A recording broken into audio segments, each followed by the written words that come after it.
big exclusive corporate news break that we've been tracking. Yesterday, we had reported on possible differences between the founders of IT behemoth Infosys and its board. Today, we learned from sources that the founders have flagged concerns over a bunch of various governance issues.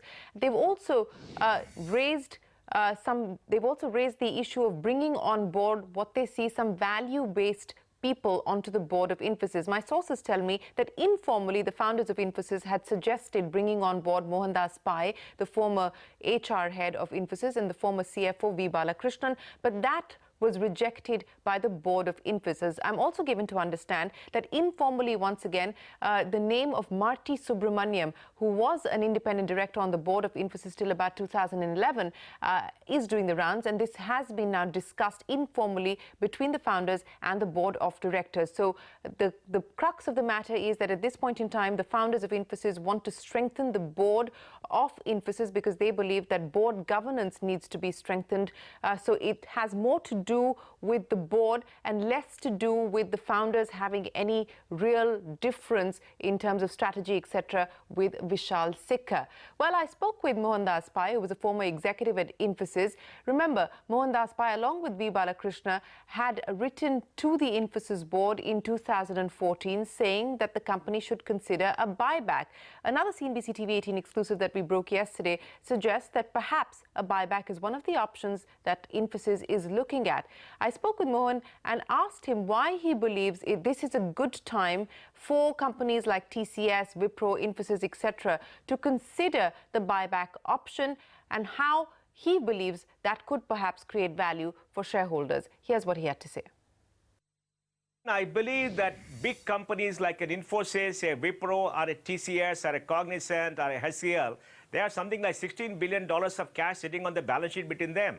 Now, they could grow at 7 to 9%. 7 to 9% is very good because the OECD growth rate in Europe and America is only 3%. So if you grow at 2 to 3 times the economic growth rate, that's very, very good. But investors expect increase in EPS by maybe 10 to 13%. And that is an expectation gap that is hammering the stock price. Now, if you look at Accenture over the last 5 years, Accenture has been buying back stock to the extent of 3 to 4%. They're paying dividend to the extent of 3 to 4%.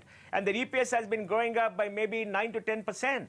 And the shareholders are very happy. The stock price has doubled. Now, these companies are sitting on large amounts of cash.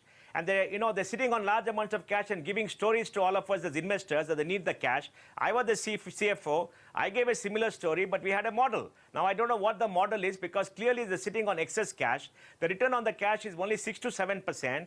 They are earning 20, 25% on equity. That means they're destroying shareholder value. It is time they bridge the gap between the expectation of shareholders of increase in EPS by 10 to 13% because they got surplus cash and their actual earning, it could be 7 to 9% at best, and make sure that investors get a good deal. What do they get by keeping cash in the balance sheet? Infys market value is 2,11,000 crores. They got 40,000 crores, 20%. They could use 10% to buy back stocks and EPS could go up 10%.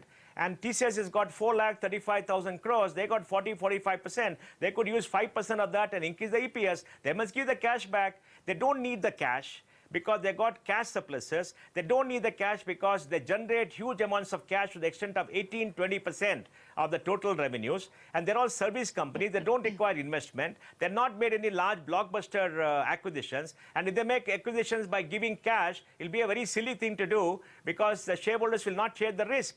And what do you get for making an acquisition of a service company except larger market share and greater trouble? We've seen when EDS was acquired by, I think, HP. You know what happened to HP? It almost went kaput. So large acquisitions don't make any sense anymore. So I would think the time has come for them to do what is called capital allocation. Elliott Capital wrote a wonderful letter to Cognizant saying that you're earning only 19% margin, which you're talking for the last many years, which is less than what others are earning. So you must hurry up and become efficient. And you are not able to, and you got some cash, $3 to $4 billion of cash, and you must give it back and change the board and improve your practice and become more aggressive. 19% margin is not enough. You say you're the best company, but you're earning 19%. TCS Infy earning much more. So you can earn much more. That means you're inefficient. And your per capita income is something to remain constant for long. They call their bluff. And I think now they announced that $1.5 billion of buyback is being done by Cognizant. Likewise, I think the time has come for Infosys and TCS and the boards of these companies to look at the huge cash generation. The dividend policy is pretty good, 40-50% of profits, but the balance 40-50% is not required. They have a cash hoard, buy it back, and make sure you have a proper capital allocation every year for the next 5 years to make sure EPS goes up in double digits and investors are happy. Today, all institutional investors are very unhappy about about the boards which seem to be paralyzed and unable to take decisions. Capital allocation for large companies throwing up cash is a normal activity. Okay. When Bala and I wrote to the company in 2014, the company rubbished us, which is very sad, by saying some shareholders have written this, the board will come back. The board never wrote to us.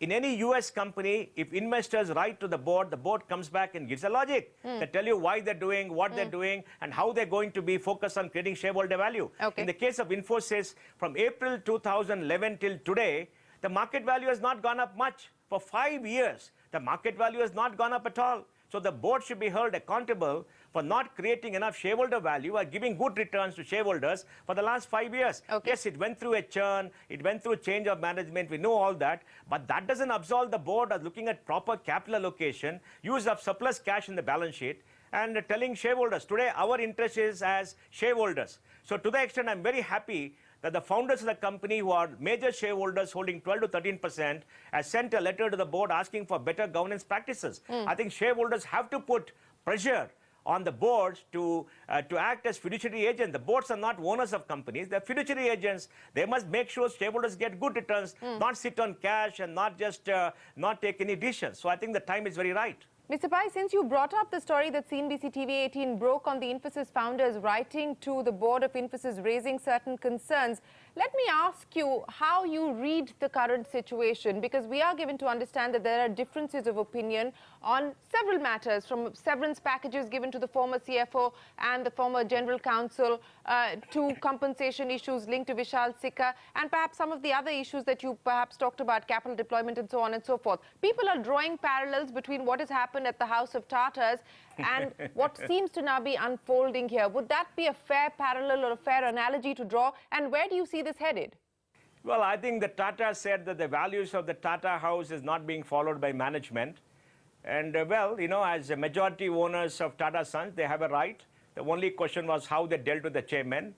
You know, they shouldn't have been so sudden. It should have been more nicely done. That's the only dispute I have. And here in this case, the founders as shareholders, as people who build the company, people who sacrificed much, who had a great value system, are saying that the board has not come up to the high standard they expect in corporate governance and many issues, especially on what was paid to the former CFO and the compensation issues. On the CFOs, I think I agree, because tell me, who has been paid 24 months compensation for any CFO, any management in India in all these years? I don't know anybody. I have not been paid. And I probably knew more secrets than anybody else. Bala has not been paid. He knew more secrets. Ashok Memory has not been paid. BG Srinivas has not been paid. All of us knew more secrets than anybody else. We are not been paid. Why this special treatment?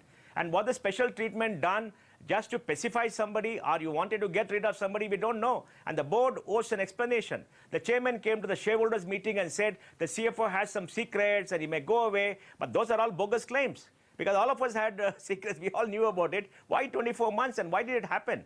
They're not given a proper explanation. I think it's good for the founders to write and ask for an explanation, because it goes against the value system of the company. Infosys is no ordinary company. It is the company in terms of values and corporate governance in India, and I think it's extremely important. The next point is about the CEO. The CEO's compensation should be tied to performance. It should be tied to the commitment of 20 billion and 30%. But it and has it should be tied to the shareholder value creation. Shareholders are not benefited in the last 5 years. No, I know it has been, Shereen, but the absolute quantum of the compensation is very, very high compared to any standards. I mean, look at TCS. TCS makes much more money. Look at Wipro. Wipro, you know, makes maybe 30-40% less. And if you look at the total compensation, the incentive, it is high, but the performance has got to be higher too. And the company has missed numbers. The company, company's plan needs to be improved. But to be fair, Mr. So Pai, I think they're asking the right questions. To be fair, Mr. Pai, since you're talking about comparisons with peers, well, then if you look at the performance comparison, then at least in the period since Vishal Sikka took over, Infosys has actually performed better on several parameters and several metrics than TCS. Also, it's a difficult environment. There has been a massive transformation that has taken place within the company. So wouldn't it be a bit unfair to say that performance-wise they haven't delivered? Because whether it's stock price, whether it's revenues, the company has done better since Vishal took over. Shereen, I would advise you to look at the stock price in April 2011 and the stock price today in terms of market capitalization. I would urge you to see when Moody's stepped down, what are the stock price and what is the stock price today. Okay, the share is about 932. That's less than about 3,800. And how many years it has been there? What has been the stock price? What has been in the industry? But there was a period after Mr. Moody. There was a period where after Mr. Moody stepped down, sir. There was a period where SD Shibulal was guiding the company. So why blame all of that now on Vishal Sikka?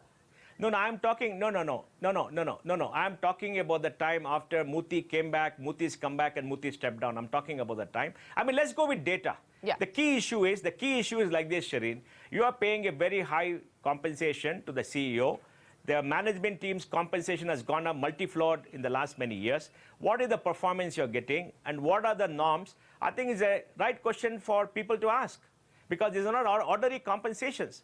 It's gone up tremendously. It's the right question. There's nothing wrong in asking this question. Okay. I think people should ask this question. It's a public limited company. The founders are asking. But so I think it's nothing right. There's no reflection on the CEO. I think the CEO is a wonderful person. You may ask the question, but shareholders have approved the compensation. No, Shereen, please remember, it is not 98% that is misleading. It is 98% of the shareholders who came for the meeting. I don't know how many people voted out of 100%. I don't know how many people voted, how many people came. Sure. So 98% is wrong data. We should say that 98% of people who came there voted for that. Yes. Now, out of the 98%, the founders own, the founders own maybe 40%. Founders on maybe 40%. Just check it up and see how much of the foundation, how much of the voting came from the founders, or they abstained, or whatever it is. It's a very high figure, right?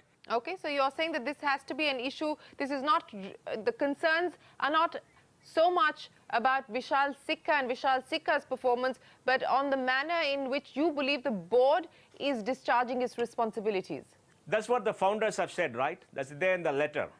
Yes, I mean, that's there in the letter. Because, you know, please remember, the Infy board, Infy is not an ordinary company. The Infy board cannot be an ordinary board. They have to perform at very high levels. Expectations are high. Governance standards should be kept at a very high level. And it's very difficult for them to come up to the performance of founders and other people who have the board because they have to step into big shoes. Well, certainly big shoes have to be filled. That's Mohandas Pai there commenting on the need or the possibility of a buyback, not just for companies like Infosys, but for the IT sector in general, where companies are sitting on a large pile of cash, and also weighing in on the current situation where differences have arisen between the founders of Infosys and the board of the company.